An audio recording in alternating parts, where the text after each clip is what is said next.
Bonjour les belles âmes, j'espère que vous allez bien. Je suis très heureuse de vous retrouver aujourd'hui pour vous proposer une canalisation toute particulière puisque nous sommes le 7 juillet 2023.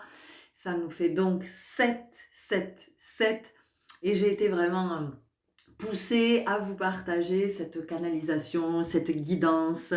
Voilà, vous allez voir comment ça vous parle. En tout cas, j'ai de la joie à vous partager cette canalisation parce que le temps de préparation m'a mise en joie. J'ai été amenée dans un voyage magnifique, comme une espèce de chasse au trésor ou de jeu de piste. Et ce qui est assez extraordinaire, hein, c'est que ce matin, en fait, j'ai tiré la carte de l'enfant. Et du coup, il y a beaucoup de joie dans ce que j'ai vécu, à préparer, enfin, vraiment, cette canalisation, d'où j'ai été amenée dans tous ces espaces dans lesquels j'ai été amenée et dans lesquels je vais vous amener avec moi si vous acceptez de faire ce voyage pendant un petit temps. Nous sommes le 777 et tout de suite, ce qui m'est venu, c'était vraiment c'est le jackpot. Vous savez, au bandit manchot, là, dans les casinos, la machine à sous, c'est quand 777 s'affiche, c'est ça sonne dans tous les sens. Voilà, on a vraiment décroché le jackpot. Et le jackpot, qu'est-ce que ça vient me dire? Ça vient me parler d'abondance, mais ça vient surtout me parler de combien nous sommes abondants. Et ça, vraiment, c'est fondamental aujourd'hui d'entendre ça et de le garder à l'esprit et de commencer à le vibrer. Et si vous le vibrez déjà, de nourrir cette abondance que vous portez, de la cultiver vraiment et de la diffuser, de l'émaner. Cette abondance, qu'est-ce qu'elle nous dit? Eh bien, elle vient nous dire que euh, la vie est abondante. Il n'y a rien de plus abondant que la vie. Et chacun de nous, nous sommes la vie. Donc vraiment, prenez conscience de cette abondance que vous portez. Vous êtes la vie. Est-ce que vous vous rendez compte quand vous vous posez? Voilà, posez-vous et vraiment dites-vous, je suis la vie. Je suis la vie. Je suis la vie. Et vous allez mesurer, vous allez vibrer tout ce que ça signifie que d'être la vie. Ça veut dire que vous avez tout en vous pour vivre ce que vous avez à vivre.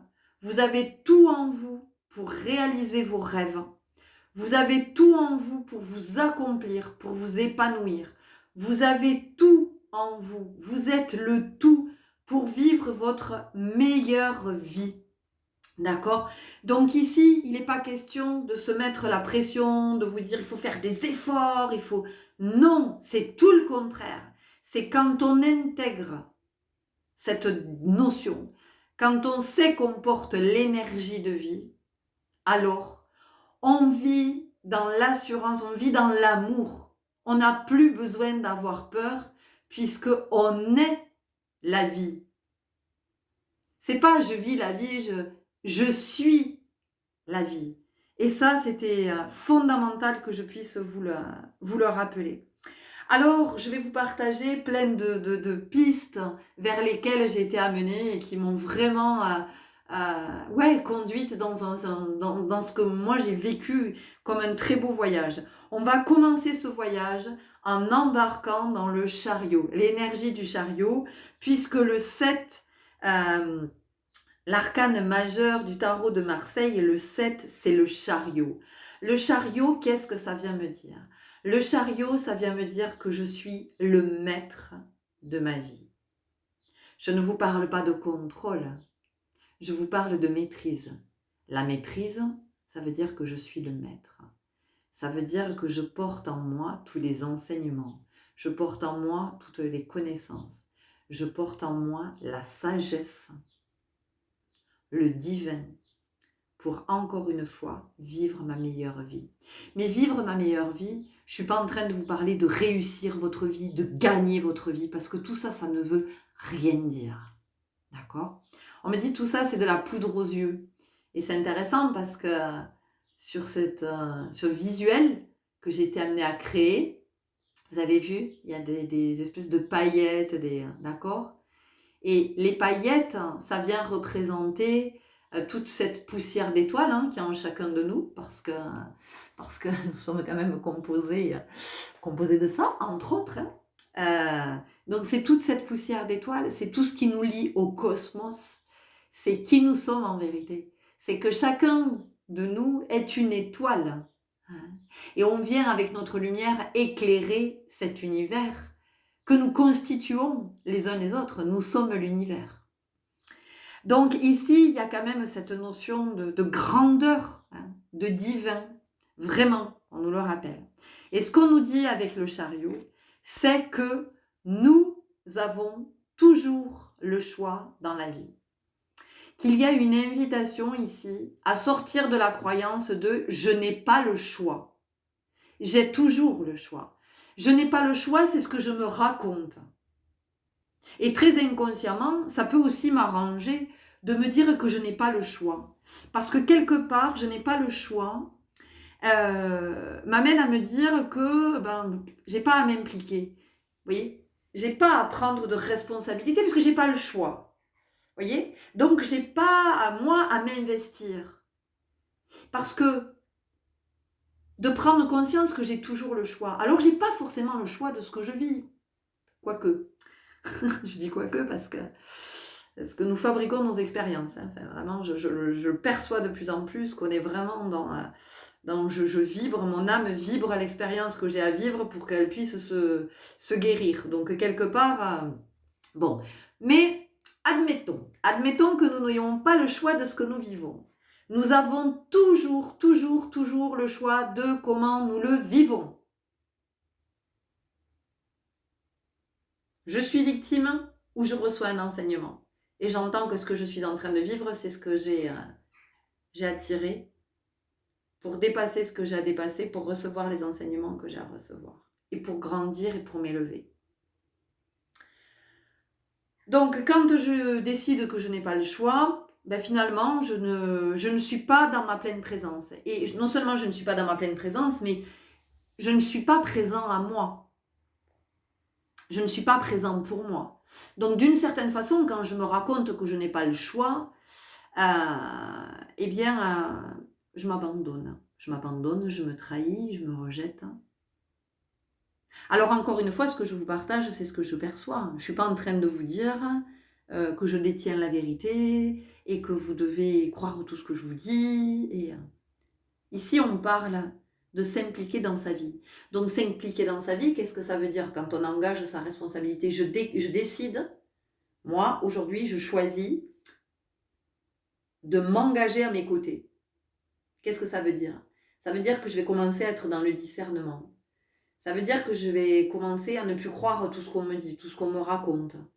Je ne vais plus répondre aux injonctions. Il y a quelque chose de plus grand en moi qui prend sa place. Ce plus grand, qu'est-ce que c'est? C'est ce divin, c'est ce Bouddha qui est en chacun de nous, cet éveillé qui est en chacun de nous et qui est dans cette conscience. Donc, je choisis de m'impliquer dans ma vie, d'engager ma responsabilité, c'est je choisis d'être le maître de ma vie. Je choisis de vivre en pleine conscience, en tout cas de vivre en conscience, et vraiment de mesurer à quel point je suis cette vie. Donc dans un premier temps, ça m'a amené de ce côté-là, de ce côté du chariot, qui me dit, mais en fait, tu as toujours le choix. C'est toi qui décides, c'est toujours toi qui as les cartes en main. Et j'ai toujours les cartes en main parce que même dans les situations où je sens qu'il y a juste à laisser faire, mais je décide de laisser faire. Et je suis plus dans le contrôle, dans la résistance, dans vouloir tout contrôler à tout prix, d'être hyper contrôlant. Et y compris de contrôler les autres. Mais qu'est-ce que je fais quand je contrôle les autres? Je manipule les autres. Et ça, je crois que c'est important de l'avoir à l'esprit. Le chariot, il vient me dire que je suis le souverain dans mon royaume. C'est moi qui décide. Si je commence à laisser les autres décider pour moi, qu'est-ce que ça m'amène à me dire? Eh bien, ça vient me dire que je n'ai pas de valeur. que je n'ai pas d'importance, que les autres sont plus importants que moi. Si je m'en remets entre les mains des autres, qu'est-ce que ça veut dire? Ça veut dire que je remets ma vie entre les mains des autres. Mais quoi alors? Ma vie n'a donc aucune valeur? Mais qu'est-ce qui a plus de valeur qu'une vie? Vous voyez? Le chariot nous amène de ce côté-là. En embarquant dans ce chariot, je suis allée me promener du côté de la maison 7 en astrologie. Alors, je ne suis pas astrologue, hein. Du coup, je suis allée faire des recherches. Je suis allée faire un tour du côté de cette maison-là. Cette maison, de quoi elle nous parle? Elle nous parle des unions, des mariages, des associations, des partenariats, des contrats. Donc, on peut le voir en tant que sur le plan intime, le plan de l'union avec un autre, du mariage, du pacte, du concubinage, du vivre ensemble.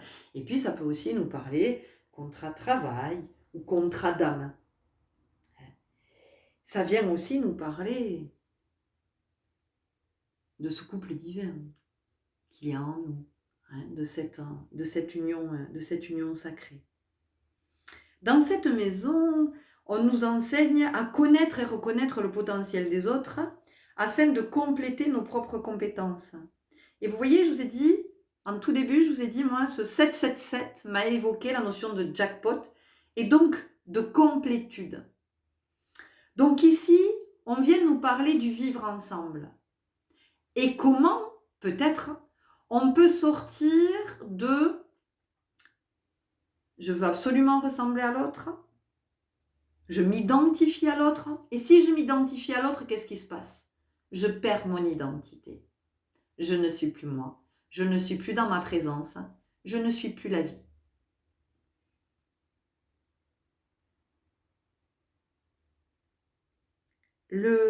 Cette maison-là nous dit comment on peut s'inspirer de l'autre. Pas se perdre en l'autre. Parce que ce qui se passe aussi dans des relations à deux, que ce soit une relation sentimentale, une relation amicale, professionnelle, on peut aussi perdre son identité, avouer une véritable admiration pour l'autre. Et ici, on nous ramène vraiment à la réalité universelle. La réalité universelle, qu'est-ce que c'est? Oui, inspirons-nous les uns des autres. Inspirons-nous les uns des autres.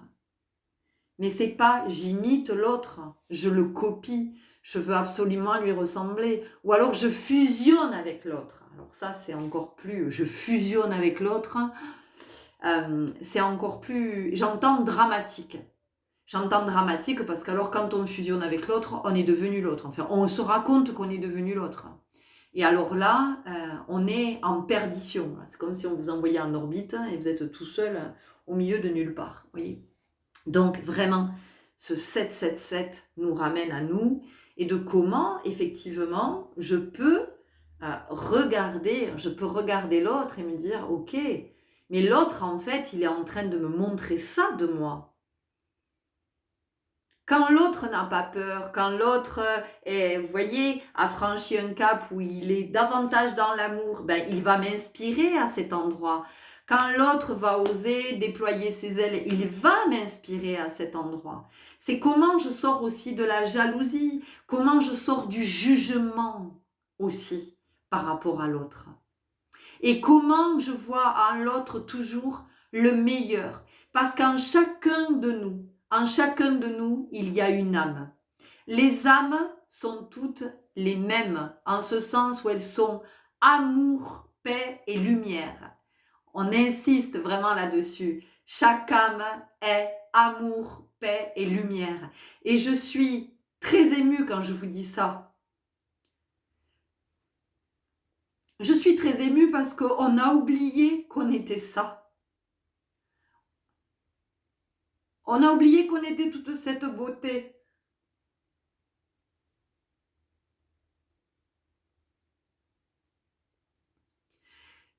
Et du coup, on voit plus ça. Vous voyez, il y a le personnage que l'on joue qui a occulté toute cette beauté. Et aujourd'hui, on nous dit, mais apprenons à revoir en chacun de nous, apprenons à revoir cette lumière derrière le personnage. Ne nous laissons pas leurrer par le personnage, ne nous laissons pas berner par le personnage. Vraiment, soyons dans cette grandeur de nous dire, mais derrière ce personnage qui est aux prises avec ses croyances, avec ses peurs et avec ses souffrances, il y a cette âme. Il y a cette âme lumineuse, il y a cette vibration d'amour, il y a cette vibration de lumière. Et vous voyez, je retrouve cette joie qui est en chacun de nous. Il y a vraiment cette invitation, vous voyez, avec ce tour-là, ce passage qu'on nous amène à faire dans cette maison 7. Et je vous le redis, hein, je ne suis pas astrologue, mais vraiment, c'est ce qu'on m'amène à voir avec le cœur, avec les yeux du cœur, c'est mon âme qui voit ça et qui me dit, mais regarde, vois, parce que je le prends pour moi aussi, hein, évidemment, je suis comme vous, hein, je suis aux prises avec mes peurs, aux prises avec mon personnage, aux prises avec mes croyances, avec tout ça, et tout ce que je vous partage, mais vraiment, quand je vous dis que c'est dans l'humilité, c'est vraiment dans l'humilité, et quand je suis là, vous partagez cette canalisation, et que je me mets à pleurer, si ça, c'est pas de l'humilité, et ben qu'on me dise ce que c'est alors, hein, parce que voilà, moi j'ai pas honte, hein, de vous montrer qui je suis dans toutes mes émotions et dans tout ça. Donc cette maison 7, merci. Moi je remercie mes guides de m'amener faire un tour dans cette maison 7 et de voir ça. Vraiment, merci infiniment, c'est un très beau message. Vous y verrez, vous, dans cette maison 7, ce que vous avez à y vivre. Vous n'y verrez peut-être pas la même chose que moi, et parce qu'on en est chacun à notre stade sur le chemin. Et cette guidance que je suis en train de vous faire, elle est vraiment, elle vient éclairer, elle vient interroger, elle vient booster, elle vient confirmer, elle vient en fonction d'où on en est sur le chemin, et tout est juste d'où on en est sur le chemin. En tout cas, cette maison 7, elle nous amène vraiment de ce côté-là. Et elle nous amène aussi à nous voir, nous, comme nous sommes, c'est-à-dire que derrière ce personnage, hein, que nous jouons, eh bien, il y a cette âme. Voilà, il y a cette vibration, cette énergie-là.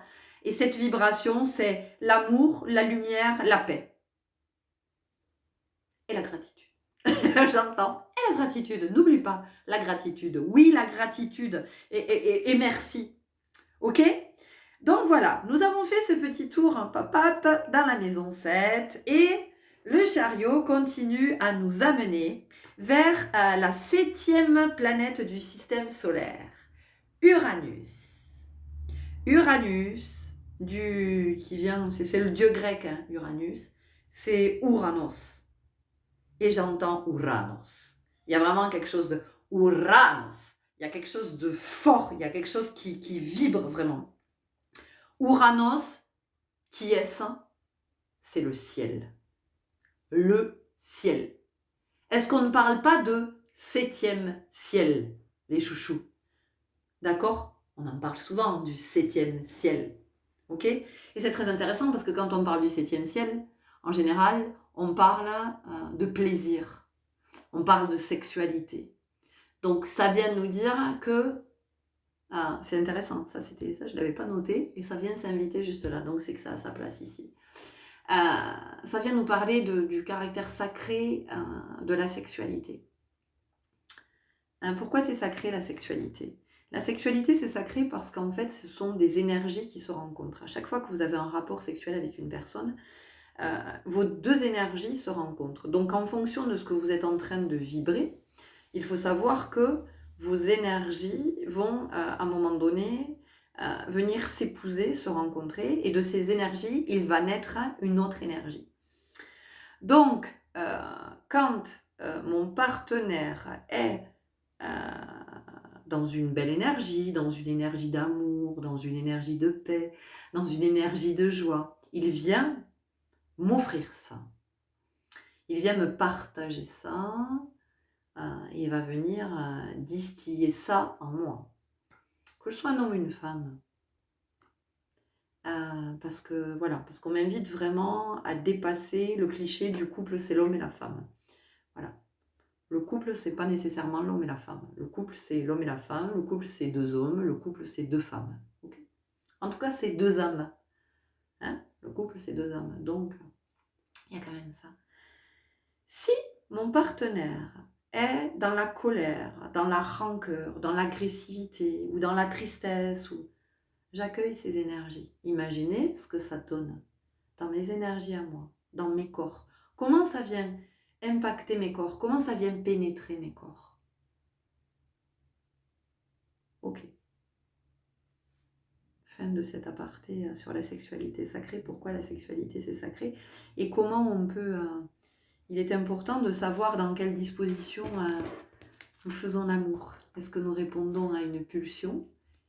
Et souvent, quand on est dans la colère, on peut avoir une pulsion sexuelle parce qu'il y a la pulsion de vie à travers ça. Il y a la pulsion de vie et de mort. Hein. Comment on va venir satisfaire quelque chose. Voilà, donc je crois que c'est intéressant de se demander dans quelle disposition nous sommes quand nous nous apprêtons à faire l'amour, ou en tout cas à être dans cette sexualité, à rencontrer les énergies de l'autre dans cette sexualité, et comment moi, mes énergies sont prêtes à accueillir celles de l'autre. Et ça change tout.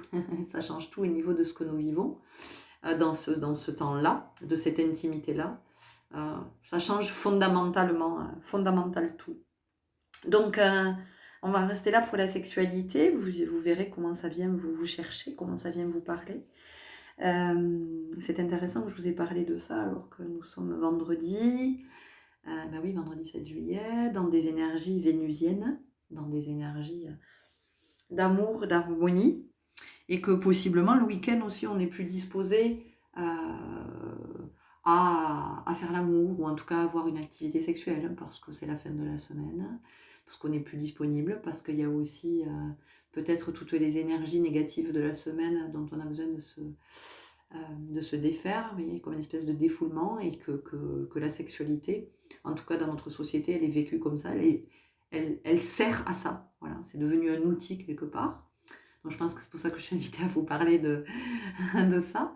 Et toujours sans le jugement, hein, vous savez que voilà, je n'ai pas besoin de le dire, hein, que je ne suis pas dans le jugement, hein, je suis vraiment dans le partage de ce qui vient, de ce que je perçois, de ce que je ressens. Alors oui, ça peut m'amener loin des fois, et je remercie mes guides de m'amener aussi loin, vraiment, parce que en tout cas, moi, dans ma vie, c'est hyper enrichissant, vraiment, vraiment, ça m'amène à changer mes trajectoires et vraiment à remettre du sacré dans tout. Et vraiment d'essayer d'honorer le plus souvent possible ma part divine. Donc c'est pour ça que je suis très heureuse que ça m'amène loin. Je sais que des fois, pour certains d'entre vous, vous pouvez me le dire, vous pouvez me dire, oh là là, ça part dans tous les sens. Je pense que ça part là où ça doit partir, là où ça doit... C'est même pas partir, c'est nous guider, nous amener. Donc en fait, voilà, vendredi, on arrive sur le week-end, puis le week-end, qu'est-ce qu'on fait? Pour certains, on sort, hein, ceux qui sont aussi célibataires, qui sont en tout cas dans cette disponibilité, peuvent sortir aussi le week-end, puis le week-end, c'est propice à la rencontre, donc voilà, il peut y avoir aussi la sexualité sur le temps d'un week-end avec quelqu'un qu'on vient de rencontrer, quelqu'un qu'on ne connaît pas, enfin bon, voilà, il y a plein de choses comme ça, plein d'énergie en tout cas, plein de j'entends mise en situation, mais en tout cas de situations qui sont propices à la sexualité. Donc je pense aussi que c'est pour ça que je suis amenée à vous parler de ça. En tout cas, Uranus, hein, le ciel, la connexion à l'intangible, la connexion au divin, la connexion à la conscience, et du coup l'intelligence cosmique. Et ça nous amène à quoi? Ça nous amène sur le chakra couronne, qui est le 7e de nos principaux chakras, hein, parce qu'alors on en a des centaines, hein, de chakras, des centaines et des centaines, sauf que nous on parle effectivement des 7 chakras principaux, et le 7e chakra, c'est vraiment le chakra couronne. Donc on arrive, vous voyez, c'est dans la verticalité, on arrive vers le ciel, et comment cette 7e planète, Uranus, vraiment nous amène dans ces connexions et de nous dire que nous sommes un enfant de la terre et du ciel et que nous nous élevons dans cette verticalité. Hein, c'est-à-dire que la terre nous impulse, nous donne tout cet amour, hein, parce que la terre-mère, c'est ça, elle nous donne un amour, mais inconditionnel. Enfin, et je le redis parce que je le dis beaucoup ces derniers temps, si nous nous sommes détournés de la terre-mère, si nous avons arrêté de l'aimer à un moment donné, elle n'a jamais cessé de nous aimer, à aucun moment. Cet amour est toujours là. Et aujourd'hui, cette terre, elle n'a qu'une envie, c'est que nous guérissions et que nous restaurions ce lien avec elle, qu'on revienne dans ce lien non seulement filial, fraternel et familial, qu'on reforme la famille des humains. Enfin, c'est vraiment ça. Hein. Nous avons appelé ça des règnes. Il y a le règne animal, le règne végétal, le règne minéral, le règne humain, d'accord, et nous sommes les derniers arrivés quand même, hein, il faut savoir, sur cette terre, d'accord. Voilà, ça, je crois qu'il ne faut pas l'oublier, parce qu'on est en train d'essayer de tout faire disparaître, parce que c'est un petit peu ce qu'on fait. Ce que je dis, c'est pas ni jugeant ni culpabilisant, hein, parce que vous savez que la culpabilité, pareil, hein, c'est un truc, pour moi c'est un poison. C'est juste de prendre conscience qu'à un moment donné, cette terre-mère, ben, elle nous aime, hein, et elle a tout mis en place avant de nous accueillir. Mais il y a une raison à tout ça. Enfin, je veux dire, à un moment donné, il faut aussi que ça résonne en nous, qu'on entende que tout a été préparé pour que l'humain puisse être accueilli à un moment donné. Quand même, c'est pas on est arrivé, ah ben ouais, le bordel, il n'y a rien, il va falloir tout. Non, non, non, non, non, non, non. Après, nous, on a eu l'impression qu'il fallait concret.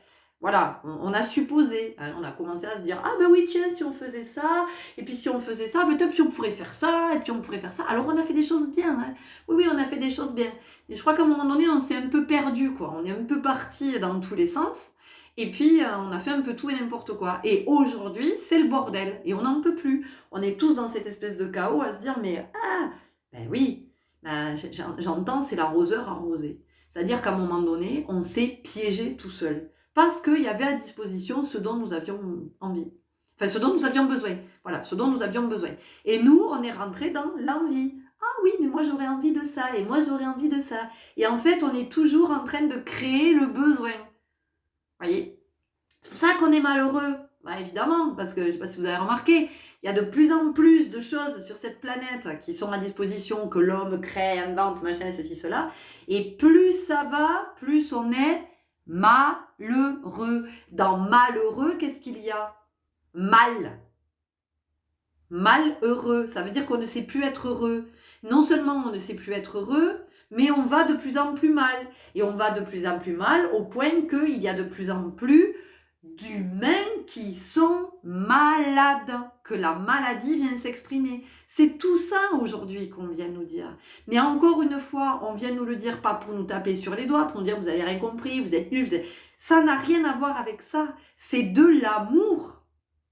C'est un amour, mais alors c'est là, dans ma pièce, il y a une espèce de c'est waouh, j'espère que vous le sentez, mais vraiment, à travers l'énergie de mes mots. Je sais que j'ai une façon de parler qui peut déranger certaines personnes, mais en fait, je suis animée. Je suis animée. Et tout ce que je vous dis, c'est pas pour vous convaincre, hein. C'est l'énergie, en fait, qui vibre dans mes mots. Mais si ça vibre comme ça, dites-vous que c'est pas pour rien. C'est qu'à un moment donné, on me balance de l'énergie pour que ça ait une portée et que ça vienne résonner, ça vienne retentir. Mais pas pour que vous vous disiez, ah ben oui, elle a raison. Non, on s'en fout, c'est pas le propos. C'est que ça vienne en vous, déclencher quelque chose, que ça vienne vibrer chez vous, que ça vienne ranimer cette vibration en vous qui s'est peut-être un petit peu atténuée, vous voyez, qui est un peu, j'entends, en sourdine. Et d'ailleurs, en ce moment, il y a peut-être des personnes qui souffrent au niveau des oreilles, des otites, des acouphènes, vous entendez moins bien, voilà, l'impression d'avoir les oreilles bouchées, ou alors vous faites répéter souvent. Mais parce qu'on vous dit que vous n'avez pas envie d'entendre. Vous n'avez pas envie d'entendre ce que votre âme vous dit. Vous ne l'écoutez pas. Ok ? Donc, ce chakra couronne, cette verticalité entre terre-ciel, donc cette terre qui nous aime, qui nous insuffle tout cet amour, toute cette énergie, pour nous élever, pour nous faire grandir vers notre Père-ciel. Père-ciel, lui, qui nous tend les bras et qui nous dit « Allez, je suis là, vous ne risquez rien, vous ne risquez rien. Vous êtes juste dans des énergies d'amour. Vous avez une mère qui vous aime d'un amour inconditionnel et moi, votre père, je vous aime d'un amour inconditionnel. Qu'est-ce que vous voulez de plus à un moment donné? Donc, soyez assurés de cet amour. Soyez assurés que vous êtes soutenus. Que ni la terre ni le ciel ne vous laissent jamais tomber. Après, si vous avez envie de vous détourner de vos parents, nous disent nos parents, eh bien, détournez-vous de vos parents. Et ce que j'entends à travers ça, c'est que pour certains d'entre nous, il est peut-être temps aussi de nous détourner de nos parents biologiques, mais pas de nous détourner dans le sens de plus leur parler, de leur faire la gueule, c'est pas ça. Peut-être nous détourner de leur influence, de leur autorité, de leur emprise, de leur croyance. Vous voyez ce que je veux dire? Voilà, il est peut-être temps à un moment donné, parce que grandir entre la terre et le ciel, ça nous apprend à redevenir autonome, à sentir par nous-mêmes, à voir par nous-mêmes, à écouter notre guidance intérieure, à croire en nous. À croire en nous pour croître. Voilà ce que j'entends. À croire en nous pour croître. Donc, Ouranos, le ciel, le 7e chakra, c'est vraiment cette ouverture. Cette ouverture sur plus grand. Et ce plus grand, qu'est-ce que c'est ou qui c'est? C'est nous. C'est le divin en nous. Ok? Et puis, du ciel, où est-ce que j'ai été amenée? J'ai été amenée vers la 7e, vers les 7 étoiles de la Grande Ourse. La Grande Ourse, que tout le monde connaît. C'est la première qu'on identifie dans le ciel, en tout cas quand on est enfant, les parents, voilà, tu vois. La Grande Ourse, ou alors on nous parle de quoi? On nous parle de la Grande Casserole, mais on nous parle de quoi aussi? On nous parle de la Grande Ourse. Elle a 2 autres noms. Donc la Grande Casserole, mais aussi le Grand Chariot. De quoi je vous ai parlé en commençant cette guidance? Je vous ai parlé du 7, l'arcane 7, l'arcane majeur dans le tarot de Marseille, c'est le chariot. Et on vient nous parler de Grand Chariot. Ok? Je ne développerai pas plus. Et puis, ça m'a amené du côté de la Lune. Grand-mère Lune, on a toute la famille, on est en train de passer toute la famille. Enfin, c'est juste magique quand on nous parle de la maison 7 en astrologie, vous voyez. Et là, on est en train de nous parler de notre famille, de cette famille universelle à laquelle nous appartenons. Donc, je suis partie du côté de la Lune, et plus précisément de cette 7e pleine Lune que nous sommes en train de vivre depuis le 3 juillet. Pleine Lune en Capricorne, qui nous ramène à la réalité. Aussi appelée pleine lune du cerf et du tonnerre. Je ne reviendrai pas dessus. J'ai fait 2 canalisations dessus. J'ai fait une canalisation que vous pouvez aller écouter et j'ai fait une guidance à choix. D'accord? Donc, je ne vais pas revenir là-dessus. Et je finirai ce partage là-dessus. Ça m'a amené tout naturellement vers la 7e mère de clan. La 7e mère de clan fait partie d'une sagesse des peuples autochtones qui est transmise de femme en femme, qui est l'enseignement des 13 mères originelles. Alors, il y a plusieurs enseignements des 13 mères originelles, j'ai découvert ça il n'y a pas longtemps. En tout cas, dans la version que j'ai, les 13 mères originelles de Jamie Sams, qui était une femme amérindienne, qui est décédée l'année dernière. Je pense que Jamie Sams est décédée, c'était l'année dernière. Il y a un an et demi peut-être. elle nous partage ces enseignements qu'elle a reçus. Qu'elle a reçus de femmes sages, d'aïeules. Et je vais vous lire, hein, pour terminer, ce que nous enseigne cette 7e mère de clan. La 7e mère de clan, donc celle de la 7e lune, est celle qui aime toute chose. Ça résonne avec ce que je vous ai dit tout à l'heure, avec beaucoup d'émotion, que derrière le personnage, apprenons à voir, à continuer à voir, ou réapprenons à revoir cette âme qu'il y a derrière chaque personnage, cette âme qui brille, hein, donc cette énergie qui brille et qui vibre, l'amour, la lumière, la paix. Donc la 7e mère de clan, celle qui aime toute chose, est la mère de clan de la 7e lune et du mois de juillet. La couleur liée à sa médecine est le jaune, et ce que représente son cycle est aimer la vérité qui se trouve dans toutes les formes vivantes. Elle nous enseigne la sagesse de la compassion et comment être une femme aimante et une mère attentionnée. Ça vaut aussi pour vous, messieurs, hein. C'est pas juste, ça ne s'adresse pas qu'aux femmes. Il y a aussi ce féminin en nous, hein, ce yin qui est en chacun de nous. Donc ça va venir parler à votre yin. Celle qui aime toute chose est la gardienne de la sagesse sexuelle, tiens. Et elle nous montre que chaque action de la vie physique est aussi sacrée que notre croissance spirituelle. Ce sont une seule et même chose. Quand nous nous comportons comme si toutes les actions étaient sacrées, il n'y a pas de jugement. Cette mère de clan nous enseigne à aimer nos corps et à honorer le plaisir d'être humain. Elle nous montre que respirer, manger, marcher, jouer, travailler, observer le lever du soleil, faire l'amour et danser sont autant d'actes de plaisir donnés par la terre-mère aux êtres humains.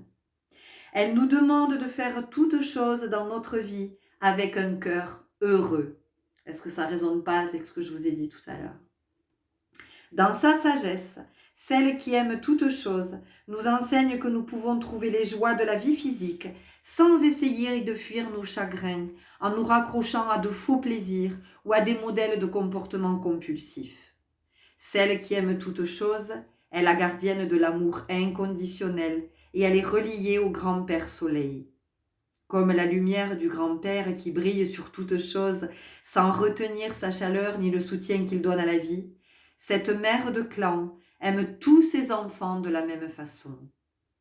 Celle qui aime toutes choses utilise la forme de l'amour inconditionnel pour nous montrer qu'elle ne juge pas nos comportements.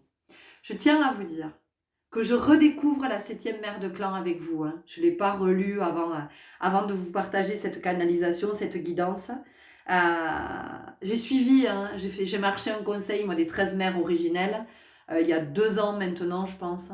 Ou un an, je ne sais même plus tellement. Waouh. Et que je suis en train de redécouvrir avec joie ce que nous enseigne cette 13e mère originelle. Cette 7e mère originelle, pardon. Et je comprends pourquoi je finis là-dessus, parce que ça résume un peu quand même ce que je viens de vous partager. Elle désire nous aimer suffisamment pour nous permettre de traverser les dures leçons que nous nous imposons et qui sont les conséquences des chemins tordus que nous avons suivis. Subir les conséquences des actions sans amour que nous avons accomplies ne nous donne aucun plaisir. Mais nous en souvenir et éviter à l'avenir ce genre de piège nous ramènera toujours à l'équilibre.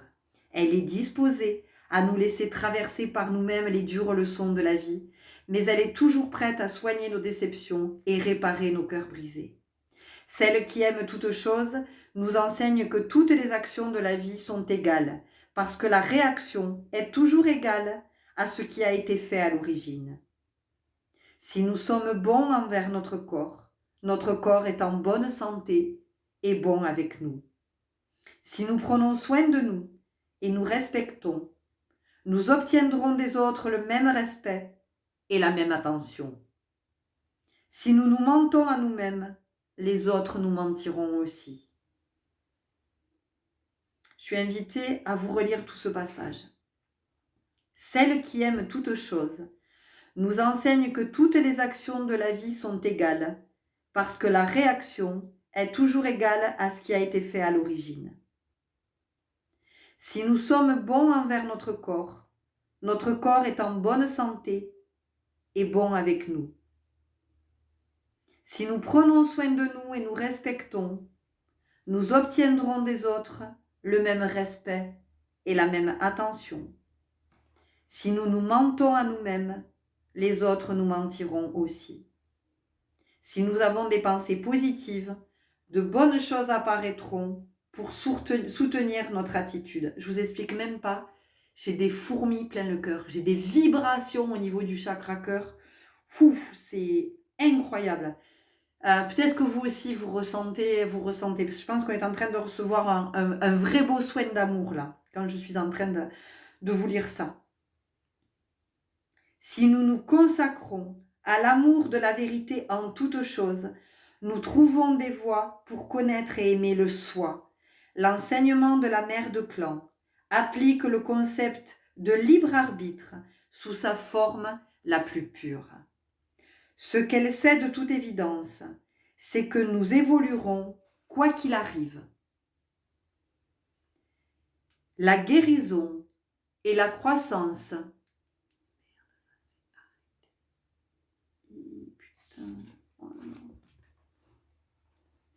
Oh pardon, excusez-moi, je pensais que ça s'était arrêté, je ne voyais plus l'enregistrement, donc vous avez dû entendre « Merde, ça s'est arrêté !» On reprend, tout est juste, il n'y a pas de souci. Voyez, elle parle de vérité, je me montre en vérité, je ne vais pas essayer de faire un montage, de couper, de machin, ok? Authentique. Je suis en train de recevoir un enseignement, c'est génial. La guérison et la croissance peuvent prendre bien des cycles de la roue de médecine. La mère reste désireuse de nous aimer inconditionnellement à travers tous ces rites de passage, jusqu'à ce que nous nous aimions assez pour en finir avec ces schémas d'auto-esclavage auxquels nous nous sommes attachés. Je le redis, si vous sentez des fourmis dans votre corps, si vous sentez quelque chose de particulier, vous êtes en train de recevoir un soin. C'est ce que j'entends. La liberté que l'on trouve à aimer le soi sans condition est la qualité qui fait de celle qui aime toute chose la protectrice des enfants. C'est elle qui prédispose les enfants à développer une expression personnelle aimante et qui les encourage à donner le meilleur d'eux-mêmes. Est-ce que je ne vous ai pas dit au début de la guidance que j'ai tiré la carte de l'enfant avant de faire cette guidance? C'est magique. Tout ce que nous recevons aujourd'hui, c'est cadeau. Cette mère de clan utilise l'amour de l'enfant dans sa découverte de la vie comme ligne directrice pour éduquer sa jeunesse. Elle enseigne à notre enfant intérieur à accepter l'amour, à trouver des voies pour s'aimer soi et à aimer par-dessus tout la vérité. Celle qui aime toute chose est la mère qui prend soin, une amoureuse sensuelle, la gardienne de tous les actes de plaisir et la protectrice de la sagesse sexuelle. Cette mère de clan incarne les attributs de l'ami dévoué, au féminin comme au masculin, ami dévoué, qui voit la force de notre médecine personnelle, aussi bien que notre faiblesse, et en accepte les deux côtés sans jugement. Elle nous soutient patiemment dans notre processus de croissance en nous révélant nos talents, en nous incitant à grandir. Celle qui aime toute chose ignore notre réticence à nous servir des talents qui sont entre nos mains, parce qu'elle sait qu'un jour, sur nos chemins personnels de guérison, nous trouverons la guérison à l'intérieur de nous-mêmes. Quand je vous ai dit qu'on était en train de recevoir un soin, je le sens extrêmement fort dans mon corps. Je vais vous relire une dernière fois, je suis invitée à vous relire cette dernière phrase. Je vous invite vraiment à fermer les yeux, à respirer profondément, à être dans votre pleine présence, à vous voir vous installer au niveau de votre chakra du cœur, à vous asseoir tranquillement à l'intérieur. Certains d'entre vous vont peut-être avoir envie de se coucher en position fétale. Faites-le ou visualisez-vous dans votre chakra cœur, dans cette position. Faites ce qui est juste pour vous. J'attends que vous soyez dans cet accueil pour recevoir cette dernière phrase. Elle est précieuse. Donc c'est ok, vous êtes connecté, vous êtes en Tioé. En Tioé, pour les peuples premiers, c'est vraiment d'être en paix, en silence, en intériorité, dans cette pleine présence. Quand on est dans sa pleine présence, on est dans la connexion au sacré. Le sacré à l'intérieur, à l'extérieur.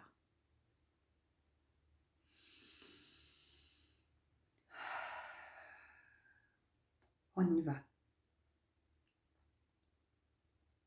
Celle qui aime toute chose ignore notre réticence à nous servir des talents qui sont entre nos mains.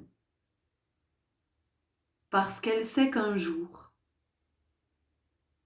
sur nos chemins personnels de guérison, nous trouverons la guérison à l'intérieur de nous-mêmes. Ah oh, j'ai parlé.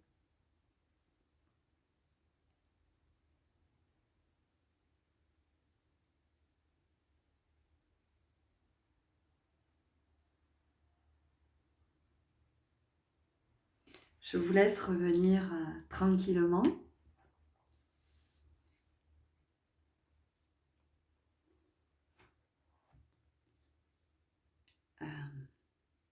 Laissez faire. Laissez faire. Ça va infuser. Ne vous posez pas de questions. Ne commencez pas à partir dans des réflexions. Profitez juste de cet instant. Recevez, accueillez. Accueillez ce que vous avez à accueillir. Laissez faire le divin. Laissez faire ce soin d'amour, ce soin magnifique. Je suis tellement, alors dans la gratitude, vraiment, dans la gratitude pour mes guides, de nous avoir amenés dans ce merveilleux voyage, vraiment. Merci pour toutes ces belles connexions, merci pour tout cet amour, merci pour tout, merci pour tous ces messages, merci de voir en nous ce sacré que nous ne voyons pas toujours. Donc merci à eux, merci infiniment pour toute leur lumière, pour toute cette sagesse, pour cette présence, merci. Voilà, ils le savent parce que je les remercie tellement. Merci à vous d'avoir écouté cette guidance jusqu'au bout, d'avoir vraiment accueilli tout ce qui était partagé, de le laisser vibrer en vous. Et aujourd'hui, je vais vous demander quelque chose que je ne vous demande pas, ou pas sous cette forme, enfin pas avec autant d'intensité. Aujourd'hui, je vais vraiment vous demander de liker le plus possible cette vidéo, cette guidance, cette canalisation, 48-48 quand je vous dis ça. Parce que j'entends que c'est important. Encore une fois, pas parce que c'est moi, d'accord ? Parce que j'entends que c'est important, que cette vidéo reste vraiment en première position. Alors, première position, ça ne me plaît pas de le dire comme ça, parce que ça fait podium, parce que ça fait... et qu'il n'est pas question de ça. Mais en tout cas, que dans l'algorithme, puisque dans nos vies aujourd'hui, tout fonctionne avec des algorithmes, que YouTube... voilà, que vraiment au niveau de l'algorithme de YouTube, cette vidéo soit visible par le plus grand nombre de personnes, parce que y a beaucoup d'amour dans cette canalisation, dans cette guidance, et qu'aujourd'hui il est important que beaucoup de personnes, enfin le plus grand nombre de personnes, puissent recevoir tout cet amour. Alors si c'est aujourd'hui, si c'est demain, c'est pas grave, là, dans les jours qui viennent, vraiment, dans les jours qui viennent et dans tout ce week-end, Vraiment, moi j'entends qu'il y a besoin de cette vague d'amour dans ces énergies de Vénus. On est quand même vendredi, il n'y a rien, il n'y a pas de hasard. J'entends que vraiment il y a cette déferlante d'amour qui a besoin de circuler par tous les moyens possibles. Donc merci vraiment, merci à vous. D'engager, j'entends, de vous impliquer. Vous voyez, on a parlé du chariot, de comment on est maître de sa vie, de comment on s'implique dans sa vie, comment on fait des choix. Eh bien, merci à vous qui ferez le choix de liker cette vidéo, peut-être de la partager, peut-être de la commenter, mais en tout cas de lui permettre de rencontrer d'autres âmes pour qu'elles reçoivent ce soin et qu'il y ait cette vibration d'amour extrêmement puissante, cette vibration d'amour universel qui puisse se répandre vraiment et venir se reconnecter au plus grand nombre d'âmes, vous voyez, se reconnecter à cette vibration d'amour et la faire vibrer à nouveau là où elle a besoin de vibrer. Ok ? Donc je vous dis un grand merci. Je suis très heureuse de ce magnifique voyage que nous avons fait ensemble. C'est un cadeau extraordinaire, vraiment. Et je suis pleine d'amour et je vais m'arrêter là parce que sinon je m'arrêterai pas. Je m'arrêterai pas parce que c'est tellement beau, c'est tellement... voilà, j'ai vibré tellement de choses. J'ai le chakra cœur qui fourmille. Voilà, il y a des endroits de mon corps qui sont en train de se réveiller vraiment, je le sens. Et j'espère que de votre côté, vraiment, vous avez reçu aussi ce soin, vous avez senti qu'il y avait quelque chose en vous qui était en train de se réanimer pour que vous puissiez vivre votre meilleure vie. Et vraiment, du fond du cœur, j'ai envie de vous dire que je vous aime parce que, comme dans Avatar, je vous vois. Prenez grand soin de vous. Au revoir.